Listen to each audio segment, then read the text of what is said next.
tentang mencintai Allah, Kira-kira sudah belum kita seperti itu? Apa yang kita cintai sekarang ini? Ternyata selain Allah belum kita mencintai Allah. Masya Allah. Baik, kita kaji nih. Bismillahirrahmanirrahim.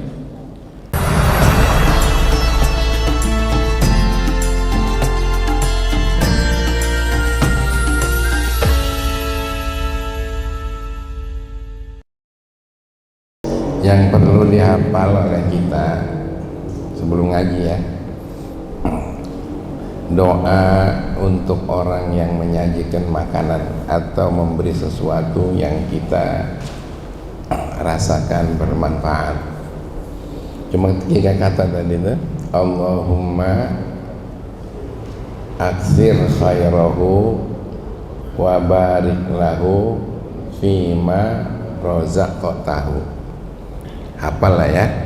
Coba sekali lagi. Allahumma aksir khairahu wa barik lahu fima rozaqtahu. Itu. Jadi misalnya kita diajak makan, ya, diajak kawan mampir, disajikan makanan, sangat baik dibacakan doa itu. Lagi, Allahumma aksir khairahu wa barik lahu fima rozaqtahu. Siapa yang bisa menuliskannya? Itu yang pertama. Yang kedua, kalau ada saudara kita yang sakit, kita tengok, kalau ada bacaan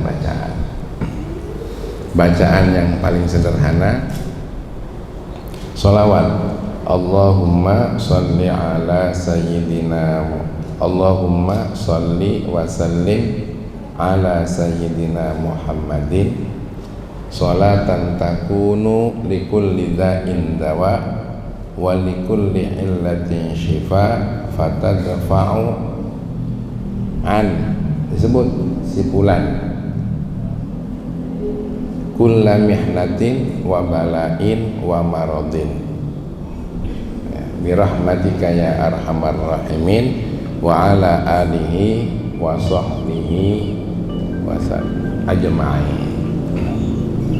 Ini mestinya ditulis ini ya, supaya dihafal. Nanti kalau sudah hafal, nanti Abah Haji ijazahkan. Ustaz Hasan nih, Ustaz ini ya, ditulis ya. Yang ketiga, ini untuk jadi amalan kita keseharian. Saat kita mau duduk, bacalah sholawat dan bismillah. Itu gampang. Allahumma sholli ala sayyidina Muhammad. Bismillahirrahmanirrahim. Allahumma sholli ala sayyidina Muhammad. Begitu juga mau berangkat ya, Bismillahirrahmanirrahim. Allahumma sholli ala sayyidina Muhammad. Setiap kita gerak, setiap saat, mau duduk, mau bangkit, bacalah itu. Sebenarnya satu lagi, ada 4 mil ya. Setiap kita mau memulai kerja, supaya barokah, bacaannya cuma 4 macam, ya Fattah, ya Alim, ya Razak, ya Karim. Baru buka atau baru mulai. Apalagi kalau nak ngitung duit, itu mulailah dengan itu. Ya Fattah, ya Alim, ya Razak, ya Karim. Ini kan tukang hitung duit semua ini ya, karena duitnya nggak cukup, jadi dihitung-hitung baik. Baik, kita terusin ngaji kita. Bismillahirrahmanirrahim. Diawali dengan sama-sama membaca Ummul Kitab. Bisirril Fatihah. A'udzu billahi minasy syaithanir rajim. Bismillahirrahmanirrahim. Alhamdulillahi rabbil alamin. Ar-Rahmanir Rahim. Maliki yaumiddin. Iyyaka na'budu wa iyyaka nasta'in.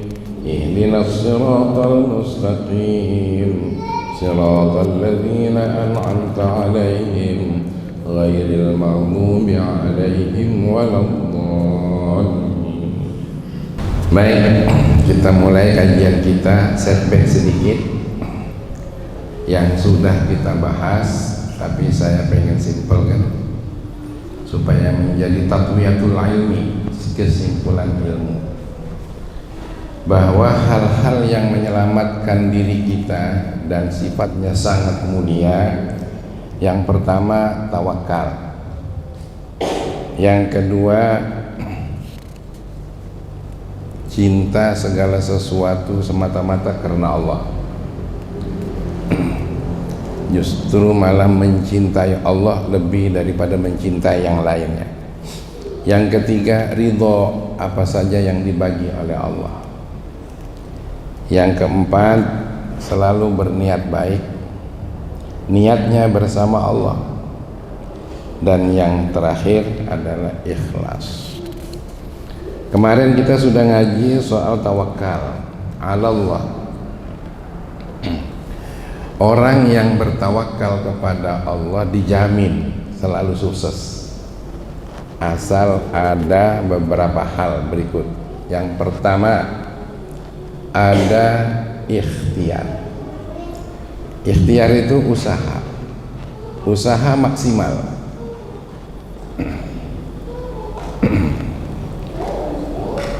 Kemudian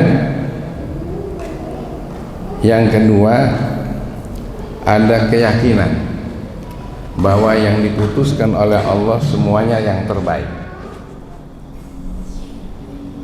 Dan orang yang bertawakal seperti ini dijamin oleh Allah, wa tawakkal 'ala Allah wa kafa billahi wakila. Kita disuruh untuk tawakal dan jaminannya Allah Subhanahu wa ta'ala. Jadi jangan kita terlalu ngotot ya, karena ikhtiar kita saja, tapi tidak ada penyerahan diri kepada Allah. Itulah yang sering kita gagal.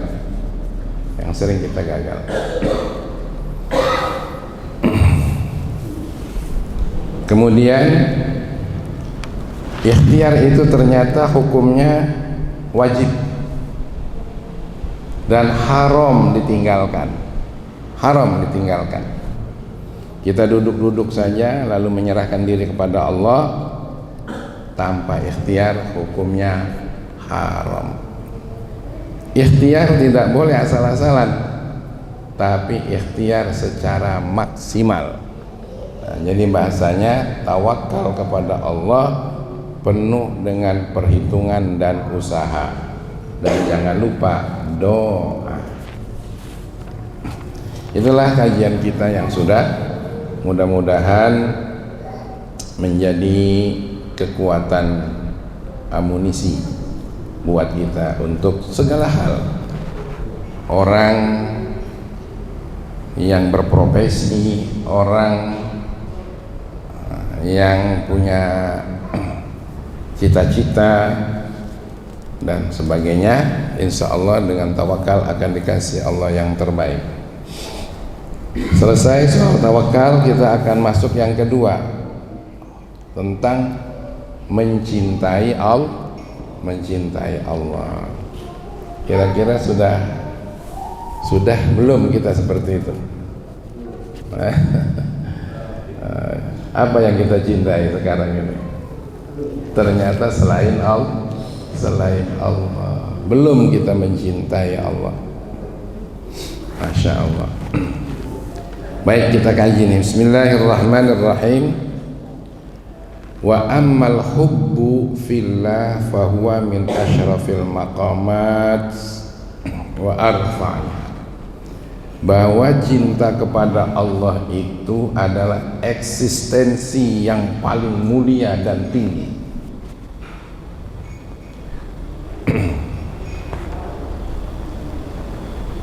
Seringkali kita merasa diri kita eksis karena kita sangat baik dengan keluarga, karena kita sangat baik dengan bangsa, baik juga dengan negara. Lalu sesuatu yang kita lakukan untuk mereka ternyata ada manfaatnya, nampak dan terasa, nampak di mata dan terasa. Lalu kita merasakan bahwa kita telah eksis. Bolehkah eksistensi seperti itu kita rasakan? Boleh. Boleh, memang itu harus kita lakukan untuk keluarga, untuk bangsa, untuk negara. Tapi kalau kita belum mencintai Allah, gitu, itu belum aman, kita masih berisiko. Dan mencintai Allah harus lebih besar daripada mencintai semuanya tadi. Masya Allah. Abaji punya suatu kesimpulan. Kita ini ternyata tidak cukup hanya menjadi orang berilmu kalau ilmu itu tidak diamalkan, dan amal kita juga tidak ada artinya kalau tidak dengan ilmu. Coba ini, kalimat ini kita serap. Ini yang diungkapkan Imam Ghazali dalam kitab Ihya Ulumuddin, dan dinyatakan oleh Imam Abu Sufyan Ats-Tsauri. Kalau kamu merasa berilmu lalu beramal dengan ilmunya, dan kamu kemudian merasa dirimu dekat sama Allah, dan karena itu pula kamu berharap dapat surga, apa kata Abu Sufyan Ats-Tsauri? Anta majnun, engkaulah orang gila.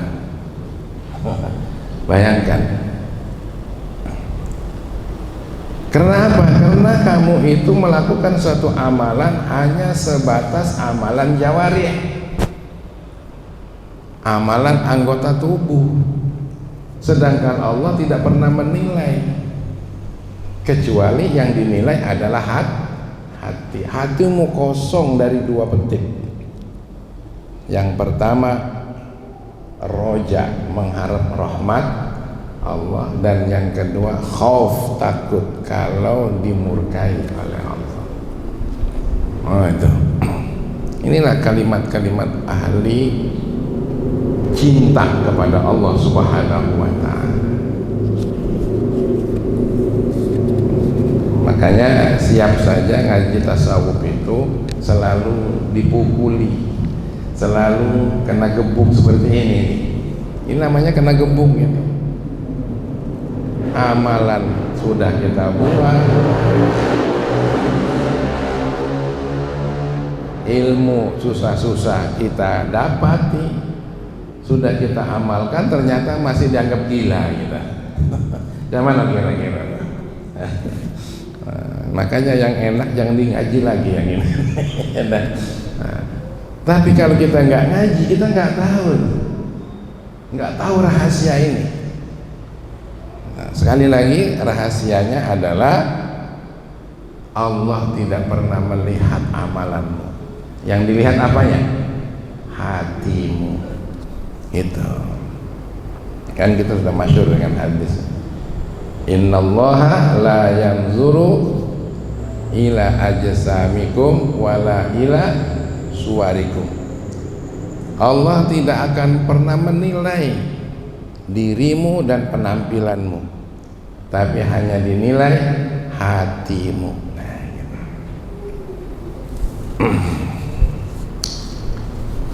gitu. Alhamdulillah kita ini sebenarnya sudah tergolong orang berilmu ini, orang berilmu, dan insya Allah sudah ngamalkan ilmunya sudah.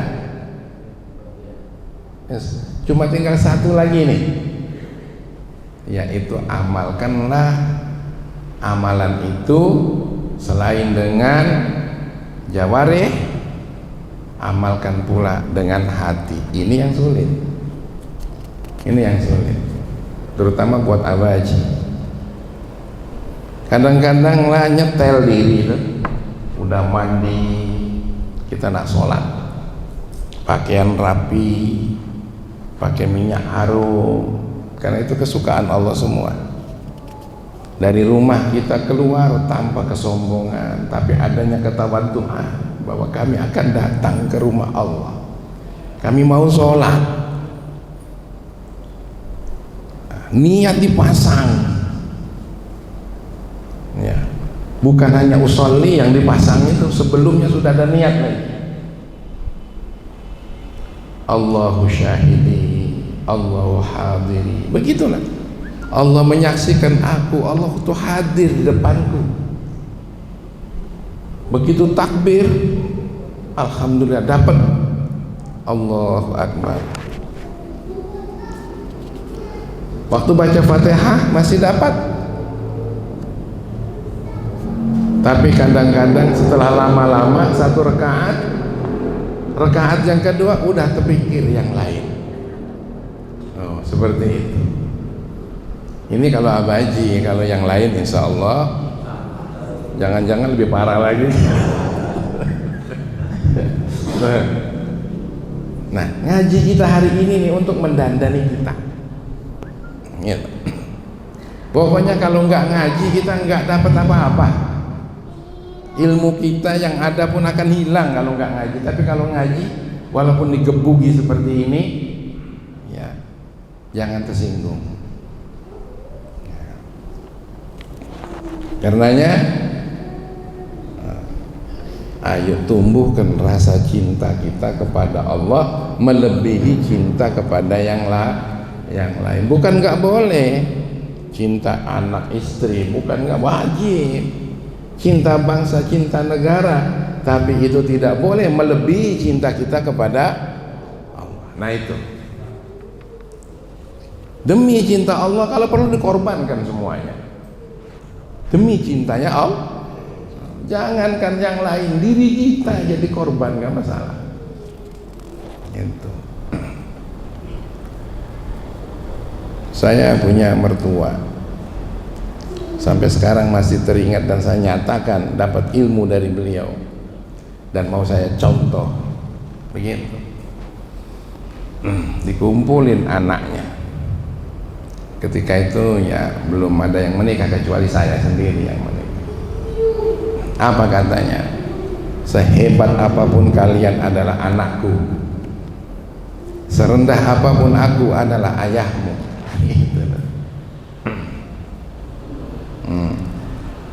Kalian telah menghibur aku semua, tapi satu hiburannya, jangan sampai ada yang tidak sholat. Kalau ada satu saja yang tidak sholat, berkelahi dulu. Begitu. Saya kalah, itu urusan Anda dengan anak. Wih, hebat ini saya bilang. Saya mantunya waktu itu baru satu, baru saya doang. Gitu. Nah kita juga harus berani mengatakan begitu, harus berani. Dikatakan cinta kepada Allah itu adalah suatu aktivitas yang paling tinggi derajatnya karena ada landasan firman Allah. Walladzina amanu asyaddu hubban lillah. Orang beriman itu memang cirinya lebih dahsyat mencintai Allah. Cinta kepada Allah itu lebih dahsyat. Mencintai anak, mencintai istri, mencintai bangsa, negara, semuanya dalam rangka mencintai Allah itu. Tapi kalau kita mencintai anak itu melampaui mencintai Allah, la tulhikum amwalukum wala auladukum an dzikrillah. Jangan gara-gara harta dan anak-anak lalu kamu jauh, tidak ingat Allah Subhanahu wa ta'ala. Ya.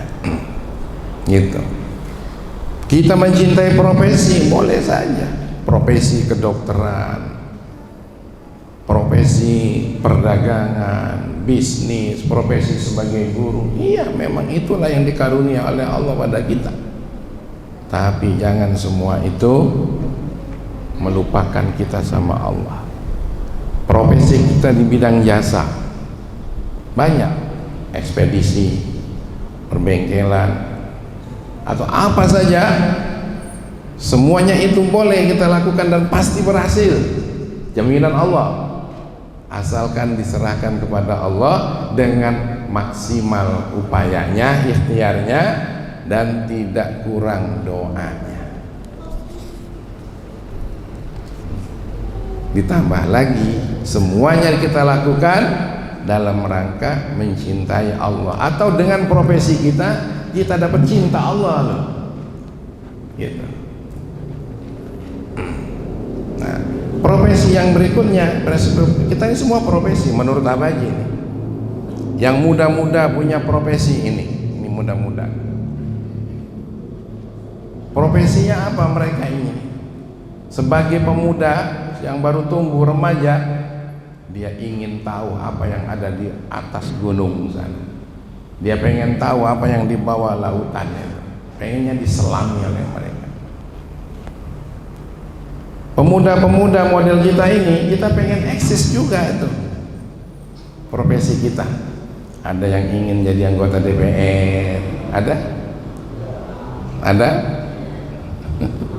Ya mudah-mudahan aja berhasil.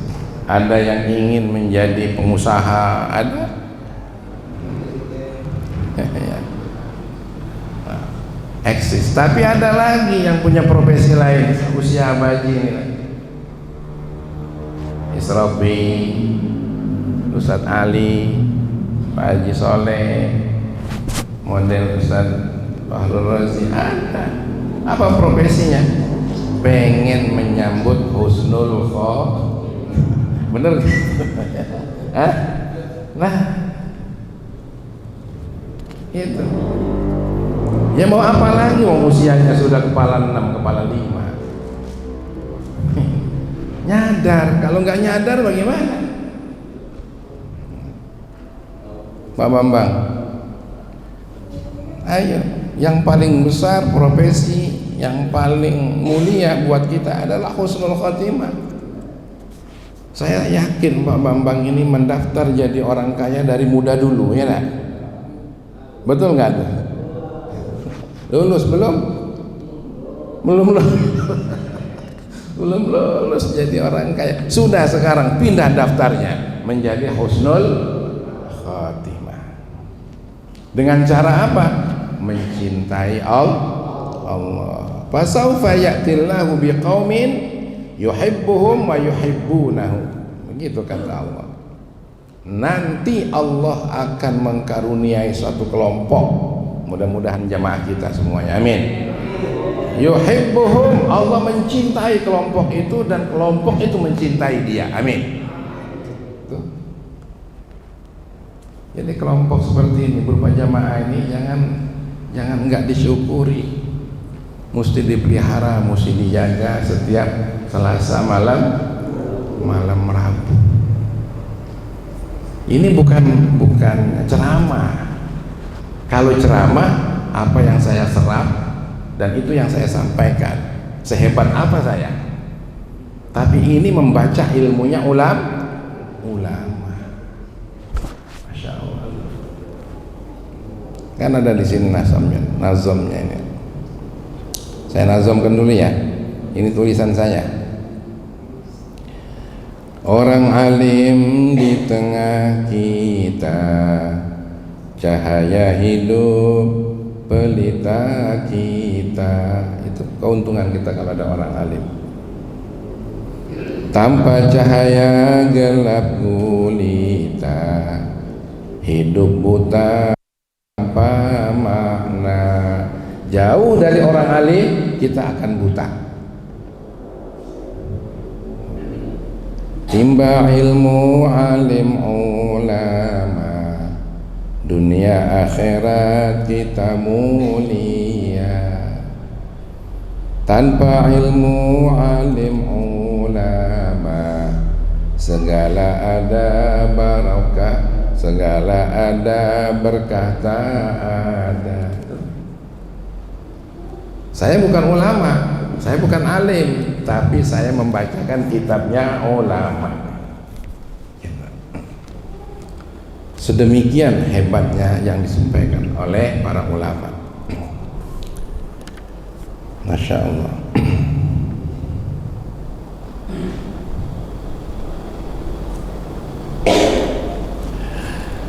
Sabda Rasulullah sallallahu alaihi wasallam, ahibbullaha lima yaghdukum bihi min ni'amihi wa ahibbuni bihubbillah. Kata Rasulullah itu,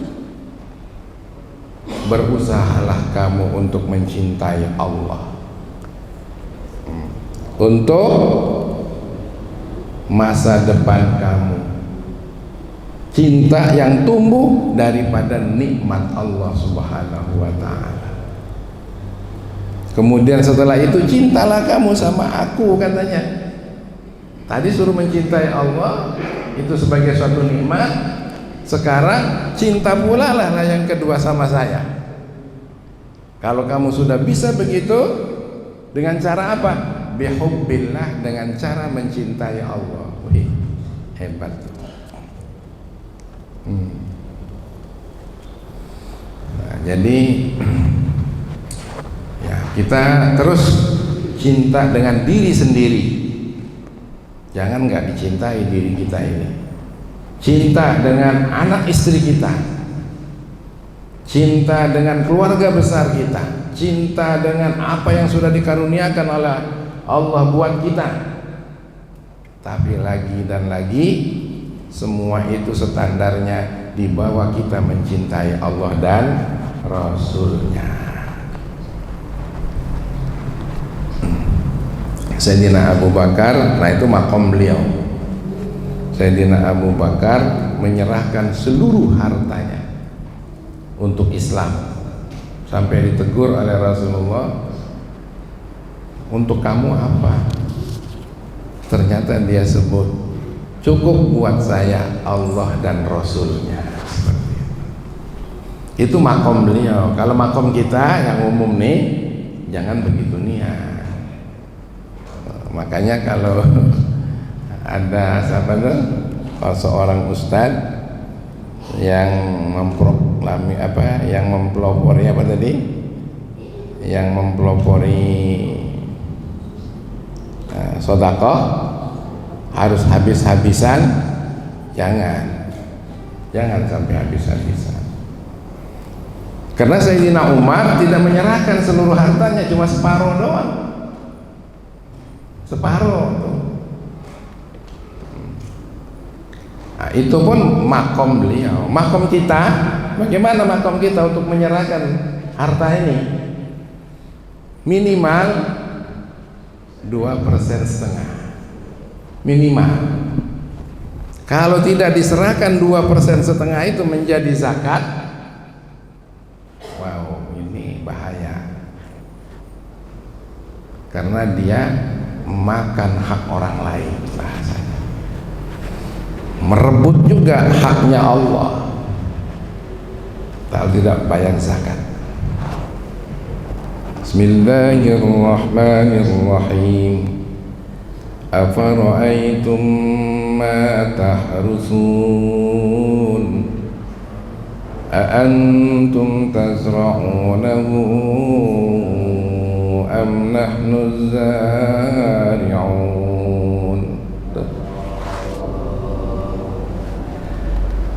Apa kamu tidak pelajari? Apa kamu tidak mau lihat? Yang kamu tanam tuh, kamu yang numbuhkannya atau aku, kata Allah. Kalau saya mau hancurkannya, tidak bisa kamu panen. Sama juga dengan pedagang. Pelanggan tuh siapa yang mendatangkannya? Siapa yang menciptakannya? Kalau kamu mendapatkan hartanya, maka hartanya itu sebenarnya kita itu kerjanya cuma sedikit, yang menentukannya Allah. Tapi Allah bijaksana. Allah cuma minta 2% setengah saja. 97,5% ambil oleh kamu. Itu pun hikmahnya buat kamu juga, karena yang 2,5% tadi itu untuk ngasih gurumu, untuk ngasih wong tuamu, untuk ngasih kerabatmu, tetanggamu yang miskin-miskin. Tapi masih juga kamu makan. Nah, ini untung Tuhannya Allah. Kalau Tuhannya Saiful Hadi gerem gitu orang yang seperti ini. Sudah dikasih 97,5%, masih ngerampas punya Allah dan punya saudara-saudaranya. Kalau saya Tuhannya, ku ambil, ku wecek dia. Tapi Allah sabar, masih ini dikirim para kiai, dikirim muballigh, dikirim majelis supaya dia bisa sadar. Masya Allah.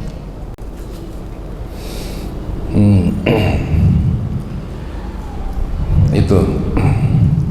Berikutnya,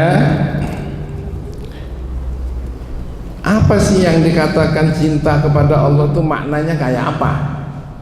Tadi keistimewaan mencintai Allah dan keharusan mencintai Allah. Sekarang bagaimana prakteknya untuk mencintai Allah itu? Wa ma'nal hubbi lillahi ta'ala mailun wa ta'alluqun wa ta'alluhun. Nah, ini 3 yang dikatakan cinta kepada Allah itu. Yang pertama, selalu saja cenderung kepada Allah, selalu saja ingat kepada Allah. Saat kita bisa minum, ingat Allah, paling tidak bismillah. Bismillahirrahmanirrahim. Saat kita bertemu istri, kita suka dengan istri, bayangkan bahwa istri itu adalah pemberian. Jangan mengatakan bahwa kita lah orang yang ganteng, malu dapat istri yang cantik ini. Kegantengan kita dari mana? Lalu kita mendapatkan langganan dalam profesi kita. Pelanggan itu percaya sama kita karena kitanya bisa membuat orang percaya. Siapa yang membuat itu?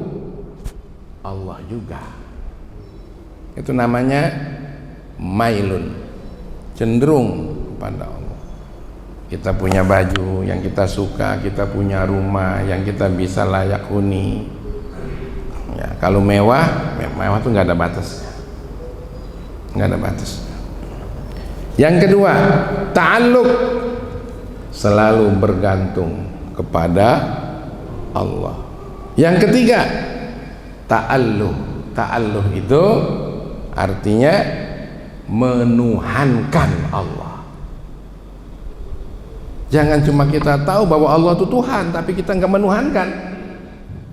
3 tuh, ya, mailun, wa ta'alluqun, wa ta'alluhun. Selalu condong kepada Allah, baik yang bagus maupun yang buruk, semuanya didatangkan oleh Allah. Lalu segala sesuatunya kita usaha dengan ikhtiar, tapi ketergantungannya kepada Allah. Dan yang ketiga yaitu tadi, memposisikan Allah sebagai Tuhan untuk kita bertuhan. Jangan cuma mencari Tuhan tapi kita enggak bertuhan. Kalau sudah begitu, yajiduhul abdu fi qalbihi ila dzalika al-janab,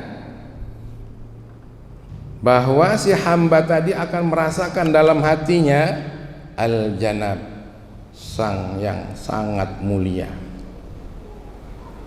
Nah, wal aqdas, dan yang paling suci.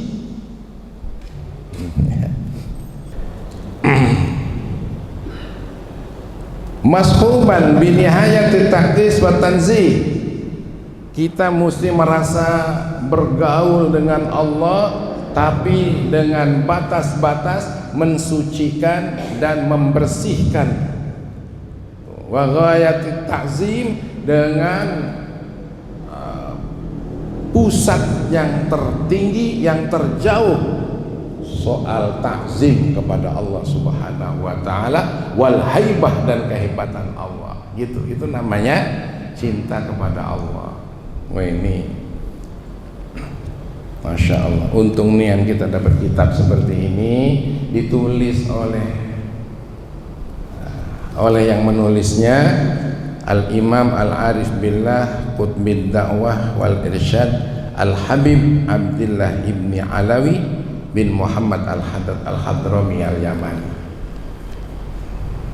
Masya Allah, kalau direka oleh pikiran kita sendiri belum tentu kita sampai ke situ dalamnya. Tapi kitabnya kita baca ini, Masya Allah, bahwa Allah itu bisa kita jadikan sebagai satu kedekatan, tapi jangan sampai keluar kedekatannya untuk tanzih kepada Allah, mensucikan Allah, dan mengagungkan setinggi-tingginya keagungan, kehebatan Allah Subhanahu wa ta'ala. Jangan kita merasa bergaul sama Allah lalu pergaulannya dianggap sama dengan makhluknya. Jangan begitu. Ya, jadi kembali kepada kita lah, bagaimana itu perasaan kita. Jangan kita bergaul sama Allah menganggap seperti pergaulan kita dengan selain Allah. Bergaul sama Allah itu hanya sekedar membersihkan, mensucikan. Kemudian kehebatannya tidak boleh dikurangi, seperti kritiknya orang Kristen. Ada orang Kristen mengkritik, Tuhan kamu itu nggak hebat, wahai orang Islam, katanya. Ternyata kalimatnya itu tidak pernah didengar. Kalimatnya nggak didengar dan tidak pernah mampu menjelmakan dirinya sebagai manusia. Oh, hati-hati. Tapi Tuhan kami, Yesus, berhasil dia dengan kehebatannya menciptakan dirinya, pernah jadi manusia. Kira-kira jawab kita gimana? Kira-kira jawab kita gimana? Nah, itulah kalau tidak mampu mentakzimi Allah dengan ghayatat ta'zim, kalau tidak mampu dengan ghayatal haibah, kehebatan Allah. Kalau dari Tuhan lalu menjelmakan diri sebagai manusia, itu merendahkan derajat, itu namanya, ya kan? Derajat Allah ini nggak bisa disamai dengan siapapun, lalu menjelmakan dirinya dengan manusia atau dengan apa saja, dengan langit sekalipun, dengan matahari, dengan bumi, artinya dia menurunkan derajatnya dari derajat yang bersifat maha. Seperti itu. Nah, terakhir, nabbahna ala hadza li'anna ba'dal 'amati alladziina la basaira lahum idza sami'u bi ahwali ahlillah wa bi adwaqihim fi mahabbatillah.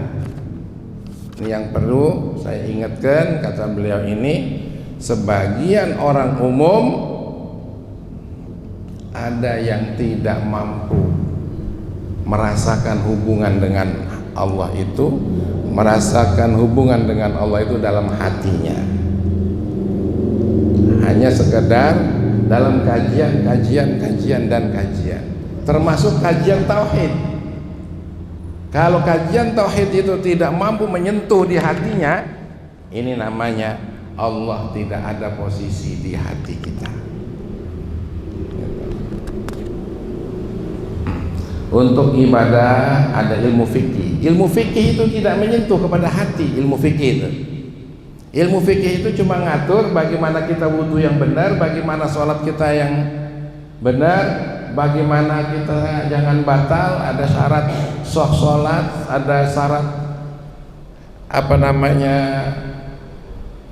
syarat wajib sholat, ada rukun sholat. Itulah ilmu fikih. Tapi ilmu fikih itu tidak menyentuh ke hati.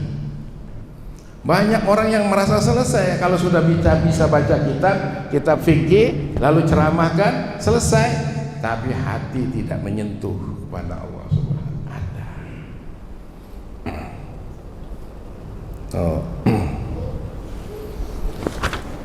Oleh karena itu kita diserukan untuk mencintai Allah ini bukan dengan otak, tapi mencintainya dengan hati. Masya Allah. Inilah kira-kira kajian kita untuk malam hari ini. Mudah-mudahan kita pulang ada yang dibawa. Kira-kira ada yang dibawa ya? Ada yang bisa disimpulkan ada dalam hati kita. Sekali lagi saya ulangi, Abu Sufyan Ats-Tsauri mengatakan kita orang gila manakala kita ibadah dengan ilmunya atau ilmu kita menjadi modal ibadah tapi hatinya kosong. Itu maksudnya. Kamu adalah majnun, kata Abu Sufyan. Kaya-kayanya untuk abadi ibadah kita selama ini seperti itulah kaya-kayanya. Yang kedua, gawe kita ini menunjukkan cinta untuk anak istri, cinta pula untuk selain Allah. Untuk Allah kayaknya belum nyentuh kita ini. Mudah-mudahan kajian malam ini kita bisa diantarkan untuk sampai ke sana. Masya Allah.